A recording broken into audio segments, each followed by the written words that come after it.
Hi hello అందరికీ ప్రభునందు మీ అందరికీ కూడా నా వందనాలు తెలియజేసుకుంటున్నాను. నా పేరు Prasanna. Welcome to my channel. ఈరోజు ఈ వీడియోలో నా బర్త్డే అనమాట. సో నాకు చిన్నప్పటి నుంచి బర్త్డేస్ చేసుకున్న అలవాట్లు అయితే లేదులే, కానీ కేకులు కట్ చేయడం ఇలాంటివన్నీ లేవులే, కానీ ప్రతి ఇయర్ ఏదో ఒక రెజల్యూషన్ అయితే తీసుకుంటాను అనమాట. ఈ ఇయర్ ఇది చేయాలి అని చాలామంది న్యూ ఇయర్కి తీసుకుంటారు కదా, నేనైతే బర్త్డేకి తీసుకుంటాను. సో ఇది నాకు ఇష్టం. నా పుట్టినరోజు నాడు నేను ఏదో ఒక రెజల్యూషన్ తీసుకోవడం, ఎందుకంటే జన్మించింది దేవుడు కదా. సో దైవిక సంబంధమైన రీతికి ఏదైనా ఉపయోగపడేలా తీసుకోవాలని ఎప్పటి నుంచో కొన్ని కోరికలు అయితే ఉన్నాయి. నాకు ఎప్పటి నుంచో బ్లడ్ ఇచ్చే అలవాటు ఉందన్నమాట. చాలాసార్లు ఇచ్చాను, ఒక 15-16 సార్లు పైన ఇచ్చాను బ్లడ్. అయితే తర్వాత నాకు కొంచెం కిడ్నీ స్టోన్స్ రావడం వల్ల తర్వాత బ్లడ్ అయితే ఇచ్చే పాసిబిలిటీ రాలేదు. అయితే ఒక 2 years నాకు ఒక సర్టెన్ ఏజ్ వచ్చిన తర్వాత ఆర్గన్ డొనేషన్ చేయాలని ఎప్పటి నుంచో ఉండేది. అయితే అది నేను సింగిల్గా ఉన్నప్పుడు కాకుండా ఒక పర్సన్తో చేయాలని ఎప్పటి నుంచో అనుకున్నాను. కాకపోతే కొన్ని మంచి పనులకి కొంతమంది నిలబడలేరు, కొన్ని మంచి పనుల్లో కొంతమందికి పాలిభాగం దేవుడు ఇవ్వనివాడు అని అనుకుంటున్నాను నేను. నా లైఫ్ ఒక 2 years స్టక్ అయిపోయింది. లేదంటే ఈ నిర్ణయం ఇప్పుడు తీసుకోవాల్సిన నిర్ణయం కాదు, దరిదాపుగా 23-24లో చేయాల్సిన నిర్ణయం ఇది. ఎందుకంటే నాకు 40 years వచ్చేంత వరకు కూడా ఏ ఇయర్ ఏం చేయాలి అనేది నాకు ఒక ఈ షెడ్యూల్ అనేది ఉంటుందన్నమాట. ఆల్రెడీ నేను ఏ ఇయర్ ఏ రెజల్యూషన్ తీసుకోవాలి, ఆ ఇయర్ అంతా నేను ఏం ప్లాన్ చేసుకోవాలి, ఇవన్నీ కూడా 40 years వరకు నేను ఎలా ఉండాలి, ఏంటి నా లైఫ్ ఎలా లీడ్ చేసుకోవాలి ఏంటి అనేది నేను ఒక షెడ్యూల్ అయితే చేసుకొని పెట్టుకున్నాను. అందులో భాగంగా ఒక 2 years బ్యాక్ నేను ఆర్గన్ డొనేషన్ కూడా ఇవ్వాలి, కానీ అనుకోని కారణాల వల్ల కొంతమంది వ్యక్తుల వల్ల లైఫ్ స్టక్ అయిపోయింది ఒక 2 years. దానివల్ల నేను ఆ ప్రయత్నం అయితే చేయలేకపోయాను. ఎట్టకేలకు ఈరోజైతే ఆ పని చేస్తున్నాను. చాలా సంతోషంగా ఉంది. ఎందుకంటే మనం చచ్చిపోయిన తర్వాత మనకి కానీ మన ఫ్యామిలీకి కానీ ఏమాత్రం ఉపయోగపడినాయి, ఎవరు ఉంచుకోవడానికి కూడా ఇష్టపడినాయి, ఈ బాడీలో ఏదో ఒక పాటు ఒక ప్రాణాన్ని నిలబెట్టే విధంగా, మరొక జీవితాన్ని నిలబెట్టి వాళ్ళకి ఉపయోగపడే విధంగా మన లైఫ్ ఉండబోతుంది, మన బాడీ ఉండబోతుంది అని అంటే, అలాంటప్పుడు దాన్ని దానం చేయడంలో మనం వెనకడుగు వేస్తున్నామంటే ఎక్కడో మన మనసు కొన్ని చోట్ల ఆగిపోతుంది. లేదంటే కొన్ని మూఢనమ్మకాలు మనల్ని కొన్ని మంచి పనులు చేయనివ్వకుండా ఆపేస్తుందేమో అని అనిపిస్తూ ఉంటుంది. ఎందుకంటే క్రిస్టియానిటీలో కూడా చాలామందికి ఒక మిత్ ఉంది, ఒక మూఢనమ్మకం ఉంది. ఏంటంటే అవయవ దానం చేయకూడదు, చేస్తే పునరుద్ధానంలో మళ్ళీ అవయవాలు లేకుండా ఉంటాం మనం. ఈ టైప్ ఆఫ్ మూఢనమ్మకాలు ఉన్నాయి. బైబిల్ దీని గురించి ఏమీ మాట్లాడిన సందర్భం మనకు కనబడదు. కానీ అయితే పునరుద్ధానంలో ఇప్పుడు అవయవాలు ఇచ్చేస్తే మనం అవయవాలు లేకుండా పునరుద్ధానం వెళ్ళిపోవాల్సి వస్తుందేమో, జీవితాంతం పరలోకంలో అవయవ లేపం ఉంటుందేమో అనే ఫీలింగ్ చాలామందికి ఉంటుంది. అది కంప్లీట్గా మూఢనమ్మకం. ఎందుకు ఏంటి అనేది ఫర్దర్గా ఈ వీడియోలో మాట్లాడతాను నేను.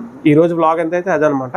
సో నేను ఇవ్వాలనుకుంటున్నది రాజమండ్రి గవర్నమెంట్ హాస్పిటల్ అయితే ఇవ్వడానికి వెళ్తున్నాను. సో ఎలా ఉంటుంది ఏంటి ప్రాసెస్ అనేది నాకు కంప్లీట్గా జీరో నాలెడ్జ్, నాకైతే ఏం తెలియదు. అక్కడికి వెళ్ళి కనుక్కున్న ప్రతిదీ మ్యాక్సిమం వీడియో తీసే ప్రయత్నం అయితే చేస్తాను.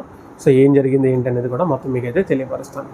అలాగే ఒకవేళ మిమ్మల్ని నేను ఫోర్స్ చేయట్లేదు, కానీ అవయవ దానం చేయండి. రక్తదానం ఎలా అనేక మంది జీవితాలు నిలబెడుతుందో, అవయవ దానం కూడా అనేక మంది జీవితాలు నిలబెడుతుంది. ఎందుకంటే నాకు కూడా అవయవ లోపం అనేది ఉంది. అవయవాలు లేకపోతే ఆ పరిస్థితి ఏంటి, ఆ సమస్యలు ఏంటి, ఆ మనిషి ఎదుర్కొనే పరిస్థితులు ఏంటి అనేవి నాకు కంప్లీట్గా తెలుసు. చిన్నప్పుడే ఇలాంటి నిర్ణయం నా మైండ్లోకి వచ్చింది. అంటే వాక్యం నాకు సరిగ్గా అర్థం కాకముందే ఈ నిర్ణయాన్ని నేను దరిదాపుగా 10 సంవత్సరాల క్రిందటే తీసుకున్నాను అనమాట. ఇంకా దేవుళ్ళకి వచ్చిన తర్వాత ఈ నిర్ణయం ఇంకా బలోపేతం అయిపోయింది, ఇంకా బలం చేకూరింది నేను తీసుకున్న నిర్ణయానికి. ఎందుకంటే నిన్ను వల్ల నీ పొరుగు వారిని ప్రేమించిన ఆజ్ఞ మనం చనిపోయిన తర్వాత కూడా నెరవేరుస్తున్నామంటే, చనిపోయిన తర్వాత దేవుడి చిత్తం చేయలేమేమో అని అనిపిస్తూ ఉంటుంది చాలామందికి. కానీ చనిపోయిన తర్వాత కూడా దేవుడి ఆజ్ఞను మనం నెరవేర్చగలుగుతాము అంటే అది ఒక అవయవదానం ద్వారా మాత్రమే. కాబట్టి ఆ నిర్ణయం అయితే ఈరోజు తీసుకోవడం జరిగింది. మా ఇంట్లో అంత బేగా ఏం ఒప్పుకోలేదు, అలాగని మరీ కష్టతరం ఏం కాదు.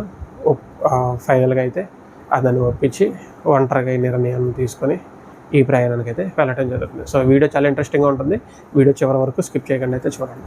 అలాగే నా వీడియోని మీకు నచ్చినట్లయితే మన ఛానల్ సబ్స్క్రైబ్ చేసుకోవడం మర్చిపోకండి. సో లేట్ చేయకుండా వీడియోలోకి అయితే వెళ్ళిపోతాం.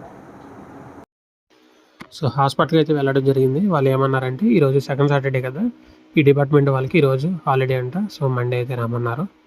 సో నేను ఇందాక చెప్పాను కదా, ప్రసంగి 12:7 ప్రకారం మన్నైనది తిరిగి మన్నైపోతుంది. మన్నైపోయిన తర్వాత ఈ మట్టి దేహం దేనికి ఉపయోగం లేకుండా పోతుంది. కానీ అదే అవయవ దానం చేస్తే కనుక చనిపోయిన తర్వాత కూడా అనేక మందికి జీవాన్ని ఇచ్చిన వాళ్ళం అవుతాం. క్రైస్తవం అంటేనే మనకంటే ఎక్కువగా సమాజాన్ని ప్రేమించగలగడం. సామాజిక స్పృహ, సామాజిక బాధ్యత లేనివాడు క్రైస్తవుడు ఎప్పటికీ కాలేడు. కాబట్టి సమాజానికి ఉపయోగపడే నిర్ణయాలు, పనులు మనం చేయగలిగితే క్రీస్తు ఔన్నత్యం ఖచ్చితంగా మన తర్వాత తరం తెలుసుకుంటుంది. సో హాస్పిటల్కి అయితే రావడం జరిగింది. ఈరోజు సెకండ్ సాటర్డే, సెలవంట ఆఫీస్ వాళ్ళు. సో మండే అయితే రమ్మన్నారు. ఆన్లైన్లో కూడా జీవన్ధన్ వెబ్సైట్లో నుంచి మనం అప్లై చేసుకోవచ్చంట. మేబీ ట్రై చేద్దాం, అది అవుద్దేమో. ఈ రోజుకైతే పని అవ్వలేదు. సో టైం వేస్ట్ అయితే అయ్యింది. ఎనీవే మండే వద్దాం. మండే వచ్చిన తర్వాత ఫామ్స్ ఏవో ఇవ్వాలంట. ఫామ్స్ ఫిల్ చేసి మనం సబ్మిట్ చేస్తే అప్పుడు వాళ్ళు మనకి సంథింగ్ ఏవో లెటర్స్ ఏవో ఇస్తారంట. సో ఆ లెటర్స్ తీసుకొని మన దగ్గర ఉంచుకోవడమే అనమాట. సో పని అయితే ఇంక ఈరోజు ఇలా అయితే ముగిసింది. సో చూద్దాం, మండే అయితే వద్దాం. మండే వచ్చిన తర్వాత ఏం జరుగుద్ది అనేది అప్పుడు ఆలోచిద్దాం. సో ఇది గవర్నమెంట్ హాస్పిటల్ అనమాట. అవయవ దానం గురించి నాకు కూడా కంప్లీట్గా ఎలా ఇవ్వాలి ఏంటి అనేది అవగాహన లేదన్నమాట. సో అనుకోకుండా ఈరోజు సెకండ్ సాటర్డే అవడం వల్ల ఈరోజు మాత్రమే దీనికి బ్రేక్ పడింది. సో మరలా మండే అయితే వస్తానన్నమాట. సో మండే వచ్చి ఈ ప్రాసెస్ని కంప్లీట్ చేసేసి మరలా అది కూడా మీకు వీడియో అయితే చేసి పెడతా ఉంటాను అనమాట. సో ఇలాంటి మరిన్ని వీడియోల కొరకు మన ఛానల్ని సబ్స్క్రైబ్ చేసుకోవడం మర్చిపోకండి. ఖచ్చితంగా మీకు యూజ్ఫుల్ అయ్యే కంటెంట్, మీరెంతో కొంత ఇన్స్పైర్ అయ్యే కంటెంట్ మన ఛానల్ నుండి మీకు వస్తుంది అన్నమాట. సో మరలా మండే బ్లాగ్లో కలుసుకుందాం. అప్పటి వరకు దేవుడు మిమ్మల్ని అందరినీ కూడా దీవించి ఆశీర్వదించును గాక. ఆమేన్.